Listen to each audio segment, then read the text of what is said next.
bem-vindos a mais uma Abreu Travel Talk. Hoje tenho aqui comigo o Francisco Pedro Balsemão, CEO do Grupo Empresa. Francisco, bem-vindo a esta nossa conversa sobre viagens. Mas antes de começarmos a falar sobre viagens, até para percebermos que tempo é que sobra para viajar, gostava que nos dissesse como é que é um dia do CEO do Grupo Empresa. Muito obrigado por este convite, é uma honra estar aqui hoje, ainda por cima aqui em nossa casa. Portanto é a primeira vez que eu vou para este lado, portanto atrás, neste caso à frente da câmara e à frente do microfone. A minha vida é uma vida agitada, porque tenho muita responsabilidade e portanto tenho muita coisa no dia a dia, que tenho muitas reuniões, tenho muitos encontros, tenho muita coisa para fazer e portanto sobra pouco tempo ou menos tempo do que eu gostaria para viajar. Tenho também filhos pequenos, tenho 3 filhos, 9, 7 e 2 anos, quase 3, e portanto a minha vida passa muito por trabalho e família para compensar ao final do dia, ao fim de semana, aquilo que não estou com eles durante o dia.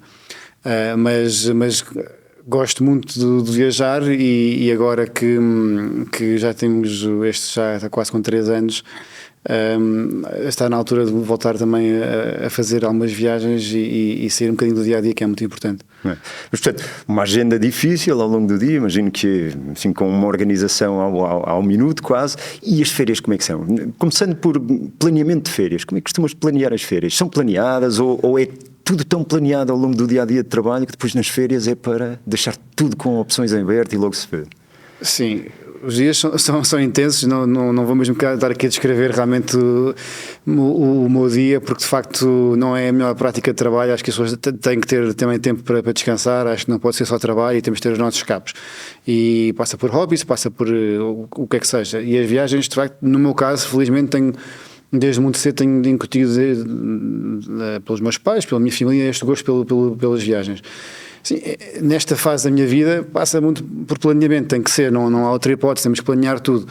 E ainda há pouco falávamos sobre a minha última viagem que eu fiz, ou das últimas que eu fiz, foi a Euro Disney, e que foi fantástica, correu muito bem e foi planeado até ao último, minuto, foi planeado hora a hora quase, foi assim, o restaurante a restaurante, íamos com os miúdos, não havia aqui grande margem para ver aqui momentos quase livres. Agora, há outras viagens em que fazemos, em que se pretende também ter um bocadinho mais de liberdade, um bocadinho mais de flexibilidade, em que sim, que acho que também se pode deixar alguns momentos para nós podermos depois preenchê-los em função daquilo que também vai sendo a viagem, em função daquilo que também que se vai procurando também ao longo desse tempo, e não é necessário também ter tudo planeado desde o primeiro minuto, porque também torna a coisa um bocado talvez enfadonha, não sei. Sim, portanto as opções em aberto funcionam sempre. Sim. Também. E diz-me uma coisa, lembras-te das primeiras viagens que fizeste? Falavas há pouco que viajavas em família muito, em novo. Lembras-te das primeiras viagens? Quais são as memórias que tens das primeiras viagens?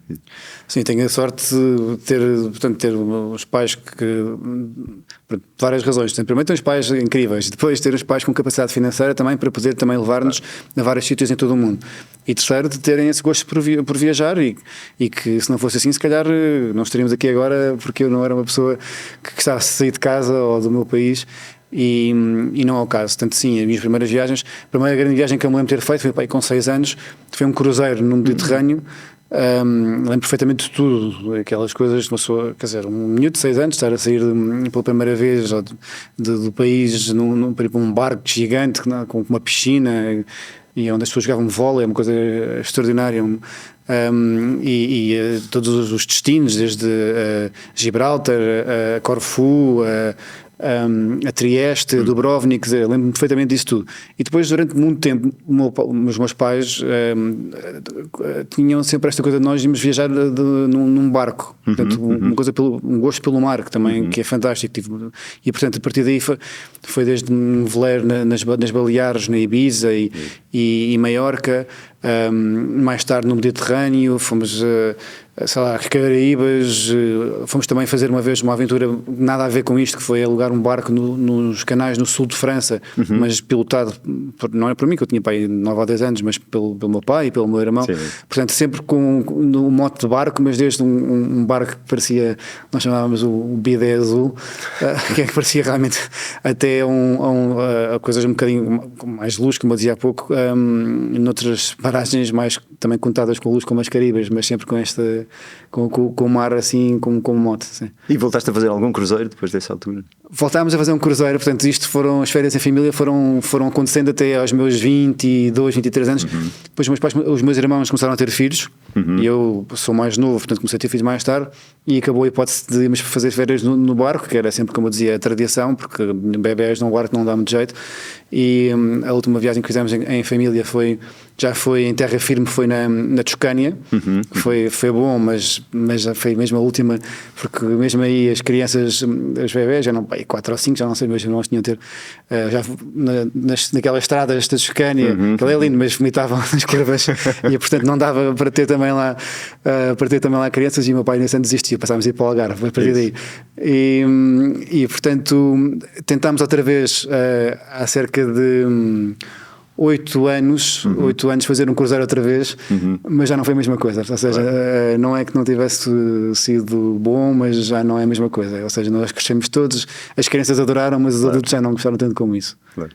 E saindo um pouco do tema dos barcos e dos cruzeiros, tens algum top 3 das viagens que mais te marcaram até hoje? Sim. Independentemente de ter sido há muitos anos atrás com os teus pais, ou então mais recentemente com os teus filhos, ou então com amigos, e sem necessariamente com crianças pelo meio, mas aqueles destinos que mais te marcaram até hoje, as 3 viagens que...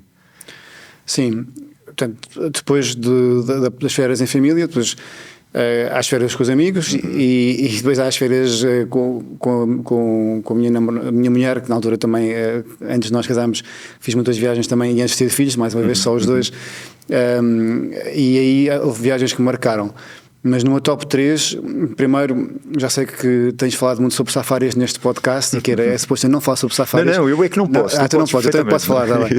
Mas a verdade é que um safari, acho que quem gosta de animais, quem gosta de bichos, como eu sempre adorei desde pequeno, fui com os meus pais, fiz uma viagem, não foi só a parte do safari, mas com os meus pais. Fui sozinho, sem nenhum dos meus irmãos, fui com os meus pais na altura.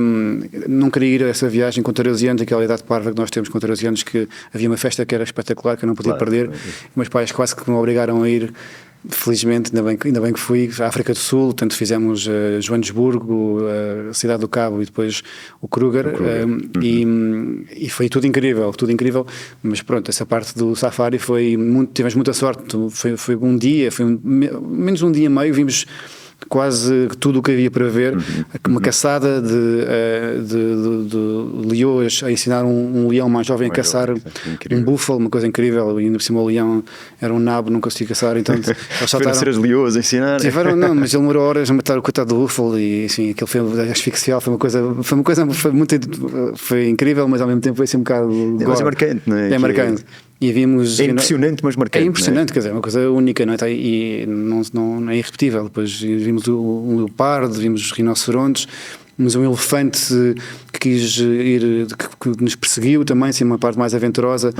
Confundimos com uma fêmea e era um elefante adolescente, e também foi bastante emocionante, e portanto isso foi incrível. Portanto, está claramente no meu top 3. Depois, com a minha mulher, na altura namorada, a viagem à Índia, também fomos só os dois, quase 2 semanas, um bocadinho menos, 10, 11, 12 dias, e fizemos a Índia gigante, portanto fizemos uma parte da Índia que foi aqui a costa, a parte toda mais ocidental, portanto Bombaim, Goa e Kerala, e foi incrível. País que, por todas as razões, algumas também não tão boas como isso, pela pobreza também, que marca muito, mas a parte positiva são as pessoas, são espetaculares, e depois também tem uma grande vantagem em relação a outros países, que é que falam todas inglês, não é? Dá para ter conversas, dá para falar, quem gosta depois de conhecer um bocado mais essa parte da vivência das pessoas, e ter conversas um bocadinho mais profundas, quando se vai a uma Tailândia ou mesmo para um Japão, quando eu também já tive. Não é a mesma coisa, não falam inglês e portanto não tem o mesmo tipo de... A interação que se estabelece é completamente diferente. É totalmente diferente. Claro. E aí também tivemos algumas aventuras, perdemos, foi uma viagem de mochila às costas, em que também tivemos nos bungalows, desde bungalows ali em Goa, à beira-mar, até às vezes depois de fartarmos, íamos para um hotel mais confortável, e houve um bocadinho de tudo. E Goa tem uma história incrível, né? Tem muito registro português. Sim. E aquelas igrejas com aquelas lápides dos senhores feudais ou dos cavaleiros do século XVI, com os nomes portugueses do outro lado do mundo, e a ilha de Elefante à frente de Bombaim, que os portugueses destruíram, que o guia só dizia mal dos portugueses, que tínhamos destruído aquilo tudo, nós ali quase a esconder-nos com medo que só descobríssemos que éramos portugueses, mas aquilo realmente tem uma parte muito histórica e cultural incrível e as pessoas também são muito... E com nomes portugueses ainda, não é? Porque Sim, eu lembro-me que, não o nome, mas o apelido em muitos deles ainda eram portugueses, nem pessoas com quem se ia conversar. Sim, eles gostam dos portugueses, aquela parte histórica é uma parte histórica claramente, pronto, como qualquer outro povos que foram à descoberta do mundo, não nos portámos muito bem em algumas situações. E não sei, o top 3, quer dizer, depois, quer dizer, tenho também em África e na Ásia, tanto a África, Moçambique, quando foi a minha lua de mel, portanto foi também incrível, espetacular também. Mais uma vez, uma África diferente da África do Sul, com uma parte muito mais rústica, mas as pessoas também incríveis e pronto, como já percebeste, gosto sempre de fazer aqui uma mistura entre praia e uma parte mais cultural. Portanto, a ilha de Moçambique, que é um sítio fantástico, que eu recomendo vivamente. E depois, eu sei que é top 4 que eu estou a dizer, mas também o Japão, adorei o Japão, Tóquio. Tive o casamento do meu primo, casou com uma japonesa, portanto é sempre uma boa, também recomendo. Tem que viver mesmo a tradição local, não é? Exatamente. Uma realidade dessa. Recomendo também muito ter amigos estrangeiros e depois ir a casamentos no estrangeiro quando eles te convidam para ir. Já me aconteceu na Noruega, na Irlanda, portanto também é importante. Pronto, neste caso foi o meu primo. E é essa tradição e conhecer também outro lado, não só o outro lado do mundo, mas também a forma como eles também vivem essa parte toda do casamento. Mas há pessoas que chegam lá e, como aquele filme não me lembro do Bill Murray, agora do Lost in Translation também, que ele perde um bocadinho, está sempre com o jet lag, é um bocadinho que se sente, eu pelo menos senti isso, um bocadinho que ela está sempre, parece estar a viver um sonho, e eles são hiper muito hospitaleiros, mas ao mesmo tempo não percebem uma palavra em inglês, e aquilo é um país de grandes contrastes, desde o desporto que eles mais gostam é o beisebol, que é um desporto ocidental, mas o segundo é o sumo, que é um desporto que tem uma tradição incrível, muito antiga. E portanto, sim, está aqui o meu top 4, já furei o top 4. Não, está perfeito. E peripécias durante essas aventuras, não desse top 4 necessariamente, mas daquilo que foram as viagens que foste fazendo, assim, alguma coisa que tenha marcado e que tenha corrido bem, não é? Porque no final, pode não ter corrido durante, mas no final acabou por correr bem. Lembra-se assim de alguma coisa marcante? Eu já te falei do safari, que foi bastante emocionante.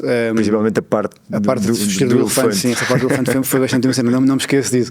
Mas quando fui com a minha família também, tinha, não sei, 13, 14 anos, fomos, assim que tinha acabado de ser lançada, e fomos convidados para ir aos MTV Awards em Los Angeles e conhecer a Califórnia, fazer essa viagem pela costa oeste, desde São Francisco a Los Angeles, e depois estar lá e parecer que estava na altura.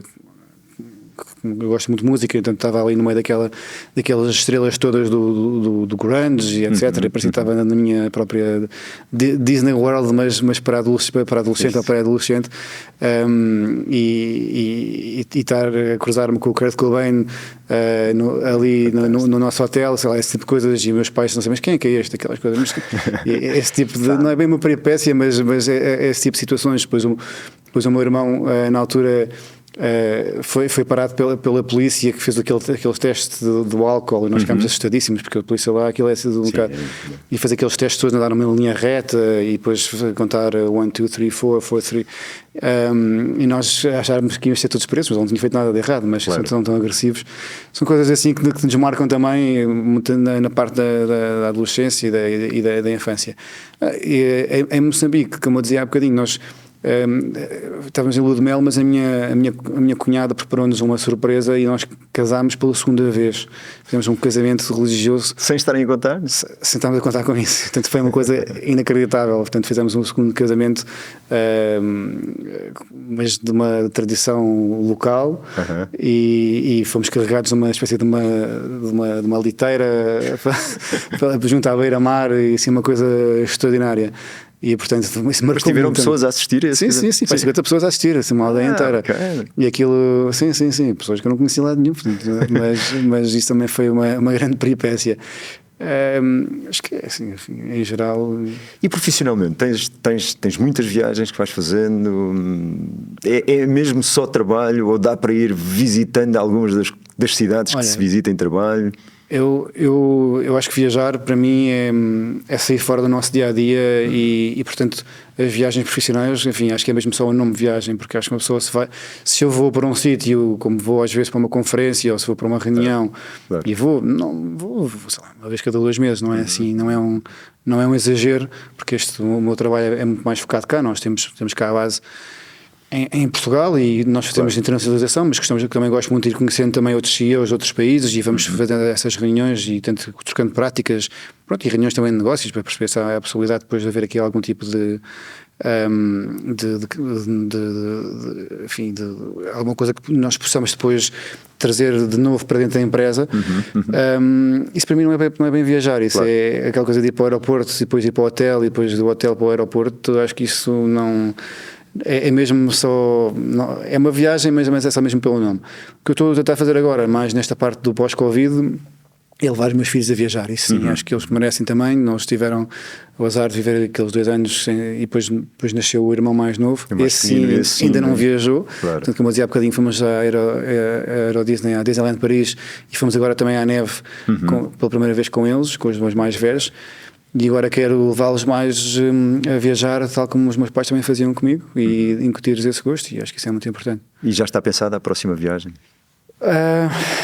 Não está, não está ainda. Eles querem ir à Itália, voltar à Itália, mas não para a neve. Agora gostam muito daquela parte Tivemos em Paris, também gostaram muito, mas daquela parte agora do que eles veem nos filmes, de Veneza e comer pizzas, e a Torre de Pisa. Acho que eles não têm bem noção.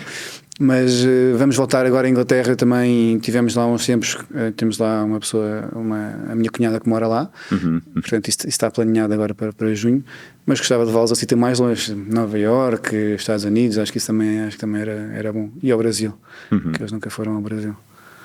Ok, então está no pensamento, mas a concretização vai acontecer nos próximos tempos. Sim. Agora também quero viajar um bocado sem eles, não é? Eu gosto muito deles, mas também... Algum destino que estejas a pensar assim, né, para uma viagem dessas, assim, sem criança? Eu estive há pouco tempo no Rio de Janeiro, foi em viagem de trabalho, portanto fiquei cheio de vontade de voltar ao Rio, porque eu adoro o Rio, já tinha estado lá algumas vezes, mas esta foi mesmo aquela de deixar água na boca. Fiquei mesmo com vontade de voltar e de curtir aquilo como deve ser, não estar só a trabalhar. Foi um desperdício, ainda por cima foi uma semana antes do Carnaval e toda a gente dizia, mas porquê que não ficas para o Carnaval? Porque tenho responsabilidades, mas há sítios... Isso é quase masoquismo. Foi mesmo masoquismo. Ir ao Rio de Janeiro na semana anterior ao Carnaval e não ficar para o Carnaval. Foi um erro, uma diferença. Mas gostava muito de conhecer a América do Sul, que é absurdo, não conheço muito bem a América do Sul. Quer dizer, não conheço nada sem ser o Brasil, só estive no Brasil várias vezes.